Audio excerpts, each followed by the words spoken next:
বছরের শুরুতেই চাকরি প্রার্থীদের জন্য বড় নিয়োগ বিজ্ঞপ্তি প্রকাশ করেছে বাংলাদেশ রেলওয়ে। বাংলাদেশ রেলওয়ে দুটি ক্যাটাগরির পদে নিয়োগ বিজ্ঞপ্তি প্রকাশ করেছে। দুই ক্যাটাগরিতেই মোট 551 জন প্রার্থী নিয়োগ দেওয়া হবে। বিজ্ঞপ্তি অনুসারে 551 জনের মধ্যে সহকারী স্টেশন মাস্টার পদে 417 এবং সহকারী লোকোমোটিভ মাস্টার পদে 134 জন নেওয়া হবে। সহকারী স্টেশন মাস্টার পদটি 15তম গ্রেডের। এ পদে আবেদনের জন্য স্বীকৃত বিশ্ববিদ্যালয় থেকে যে কোনো বিষয়ে ন্যূনতম দ্বিতীয় শ্রেণী বা সমমানের সিজিপিএ স্নাতক ডিগ্রি থাকতে হবে। সব জেলার প্রার্থীরা এ পদে আবেদন করতে পারবেন। সহকারী লোকোমোটিভ মাস্টার পদটি 17তম গ্রেডের। আবেদন করার জন্য বিজ্ঞান বিভাগের এইচএসসি বা সমমান পাশ হতে হবে। পাবনা, লালমনিরহাট, নীলফামারী ও কুষ্টিয়া জেলা বাদে সব জেলার প্রার্থীরা এ পদে আবেদন করতে পারবেন। অনলাইনে এ ওয়েবসাইটের মাধ্যমে আবেদন করতে হবে প্রার্থীদের। আবেদন শুরু হবে 18 জানুয়ারি এবং শেষ হবে 18 ফেব্রুয়ারি। প্রার্থীর বয়স 18 জানুয়ারি তারিখে অবশ্যই 18 থেকে 30 বছরের মধ্যে হতে হবে।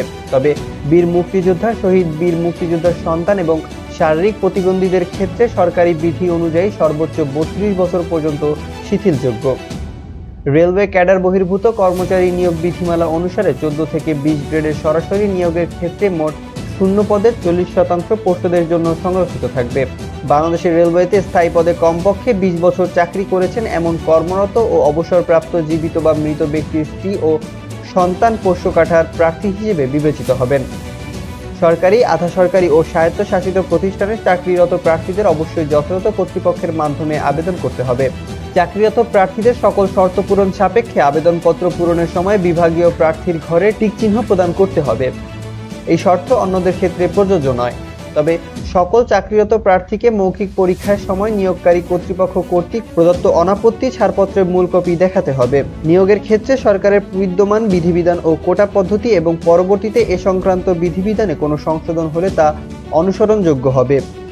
মৌখিক পরীক্ষার সময় সকল সনদপত্রের মূল কপি সহ এক সেট সত্যায়িত কপি জমা দিতে হবে এবং পূরণকৃত আবেদন ফরম সহ সত্যায়িত এক সেট ফটোকপি জমা দিতে হবে।